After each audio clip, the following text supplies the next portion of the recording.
राह संघर्ष की जो चलता है, राह संघर्ष की जो चलता है, वो ही इतिहास बदलता है। जिसने रातों से जंग जीती है, वही सूर्य बनकर निकलता है। Hello everyone, this is future फॉर्जन और बहुत बहुत स्वागत है आपका मेरे इस चैनल पे। सबसे पहले तो उनका बहुत बहुत धन्यवाद जो इंस्टाग्राम से मेरी वीडियो को देखने के लिए आए। मैं कौन हूँ, मैं क्या करती हूँ, मैं किसकी पढ़ाई कर रही हूँ, मैं कहाँ रहती हूँ, सब बात करेंगे। वैसे तो मैं सीरीज़ को बहुत पहले स्टार्ट करने वाली थी, लेकिन कुछ प्रॉब्लम्स की वजह से नहीं कर पा रही थी। आज है 3 अक्टूबर और सुबह के 8 बज रहे थे, तो आज भी काफ़ी लेट हो गया था, लेकिन मैंने सोचा कि आज ही शुरू कर देते हैं। थोड़ा लेट है, कोई बात नहीं। देखो, सबके पढ़ने का तरीका अलग अलग होता है। मैं सबसे पहले उठने के बाद, चाहे मैं कितने भी बजे सोकर उठती हूँ, सबसे पहले मैं रिवीजन करती हूँ। जो भी मैंने लास्ट नाइट में स्टडी किया था, मैं उसका रिवीजन करती हूँ। और यहाँ पर मैं हिस्ट्री का रिवीजन कर रही हूँ। हिस्ट्री में मैंने कल मगध साम्राज्य पढ़ा था। मगध में कितने वंशों ने शासन किया, किसने अपनी राजधानी को क्या बनाया, ये सब थोड़ा सा मैं आपको भी बता देती हूँ। मगध साम्राज्य का उत्कर्ष 6वीं शताब्दी में हुआ था, जिस पर 7 वंशों ने शासन किया। इसमें सबसे प्राचीन जो संस्थापक था वो बृहदत्त था और इसके पुत्र का नाम जरासंध था। इसके बाद आया हर्यक वंश। हर्यक वंश का जो संस्थापक था वो बिंबिसार था। इसमें क्या हुआ था, जो बिंबिसार था उसको उसके पुत्र अजातशत्रु ने मार दिया था, और जो अजातशत्रु था उसको उसके पुत्र उदयन ने मार दिया था। इसलिए इन लोगों ने अपने पिता की हत्या की थी। इस वाले वंश को पितृहंता के नाम से भी जाना जाता है। इसके बाद मैंने कंप्यूटर का रिवीजन किया। कंप्यूटर में अभी मैं बिल्कुल बेसिक चीज़ें पढ़ रही हूँ, कंप्यूटर के पार्ट्स वगैरह। तो इसमें नेविगेशन कीज़, फंक्शन कीज़, इनके क्या वर्क होते हैं, ये सब। तो चलो मैं आपको भी बताती हूँ। सबसे पहले जो फंक्शन कीज़ होती हैं वो हमारे F1 से लेकर के F12 तक होती है। उनके क्या वर्क होते हैं, तो जो F1 है वो हमारा हेल्प मेन्यू के लिए होता है। F2 हमारा जो कोई सेल वगैरह होता है उसको एडिट करने के लिए होता है। जो F5 होता है वो हमारा किसी जो स्क्रीन होती है उसको रिफ्रेश करने के लिए यूज़ होता है। इसी तरीके से F7 स्पेलिंग मिस्टेक ठीक करने के लिए, F11 फुल स्क्रीन करने के लिए, और F12 का जो यूज़ होता है वो सेव एज करने के लिए होता है। इसके बाद मैंने पॉलिटी और स्टैटिक जीके का भी रिवीजन किया था। उसमें जो टॉपिक्स थे उनको अच्छे से क्लियर किया।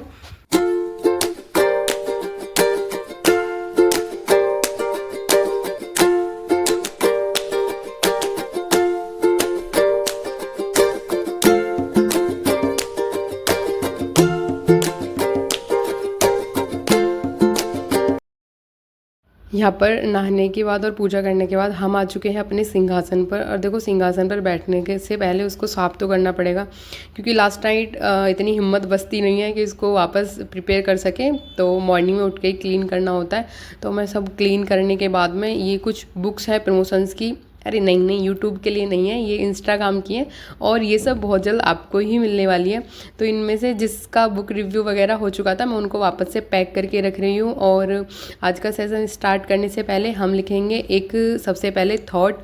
आपको करना क्या है, आपको भी कमेंट में एक प्यारा सा थॉट लिखना है जो आपका पसंद वाला हो। उसको कल हम यहाँ पर लिखने वाले हैं और अपनी अपनी लाइफ में अप्लाई करेंगे। सेशन स्टार्ट करने से पहले हम लिखेंगे टारगेट्स। और टारगेट्स अपने आप को चेक करने का सबसे बेस्ट तरीका है। और टारगेट जब सामने होते हैं तो पढ़ाई भी क्लियर और फोकस्ड लगती है, और छोटे छोटे टारगेट्स से ही हमें बड़ी मंजिल अचीव होती है। यहाँ पर सबसे पहले करूँगी मैं मैथ का लेक्चर। और मैथ को करने से पहले मैं हमेशा 30 मिनट्स की कैलकुलेशन करती हूँ, जिसमें हमारा tables, cube, square, basic calculation वगैरह सब होता है। उसको करने के बाद ही मैं लेक्चर स्टार्ट करती हूँ। तो आज के लेक्चर में हम पढ़ने वाले डेसिमल। देखो, हम किसी भी टॉपिक को ऐसे समझ कर नहीं छोड़ सकते कि ये तो 1 या 2 नंबर का ही आएगा, या आएगा ही नहीं, या ये तो बहुत छोटा या ईजी टॉपिक है, क्योंकि एक नंबर से ही हम सिलेक्शन की ओर बढ़ते हैं। तो यहाँ पर मैंने मैथ का लेक्चर स्टार्ट कर दिया है।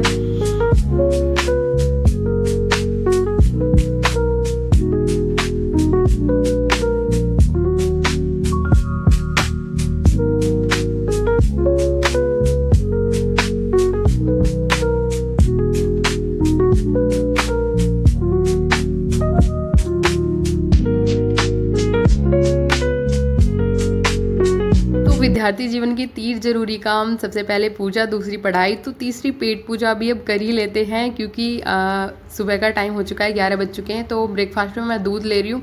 बेसिकली मैं चाय वगैरह तो नहीं पीती हूँ, दूध भी नहीं पीती, मैं दही खाती हूँ मॉर्निंग में, लेकिन अभी मौसम चेंज है तो सेहत का थोड़ा ध्यान रखना पड़ेगा। तो यहाँ पर मैं ब्रेकफास्ट में दूध और थोड़ा देखो एस्पिरेंट्स की इस अकेलेपन की लाइफ में इन परिंदों का ही सहारा है। तो ये भी आ चुके हैं अपना दाना पानी खाने के लिए, तो इनको भी इनका ब्रेकफास्ट करा दिया है। और अब करते हैं अपना नेक्स्ट सेशन स्टार्ट जो होने वाला है पॉलिटी का।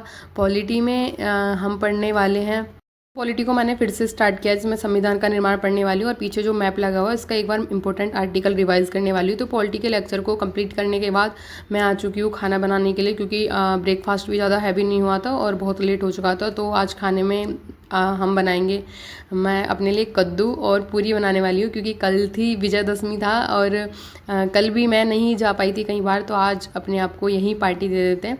तो मैं अपने लिए कद्दू पूरी बनाने वाली हूँ। आप सोच रहे हो कि मैं इसे ऐसे क्यों फोड़ रही हूँ, एक्चुअली क्या है कि हमारे यहाँ पर इसको डायरेक्टली नहीं काटते हैं, उसका कुछ रीज़न रहा होगा, लेकिन काटते नहीं है। तो मैंने भी इसको फोल्ड करके उसके बाद कद्दू और पूरियाँ बनाई।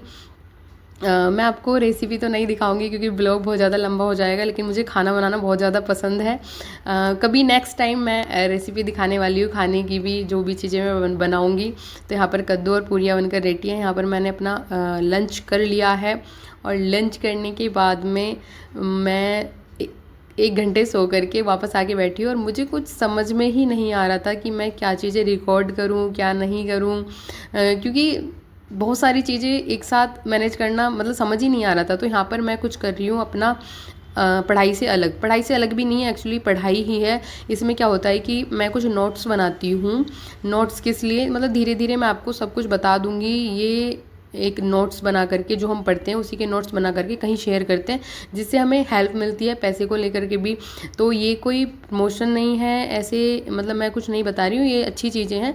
और अगर आपकी राइटिंग बहुत अच्छी है तो आप इसका फ़ायदा उठा सकते हैं। मैं बहुत टाइम से ऐसे नोट्स बनाती हूँ जिससे हम पढ़ाई से अलग भी नहीं हटते, पढ़ाई से रिलेटेड चीज़ें ही हैं और हमें पैसे भी मिल जाते हैं, ठीक है।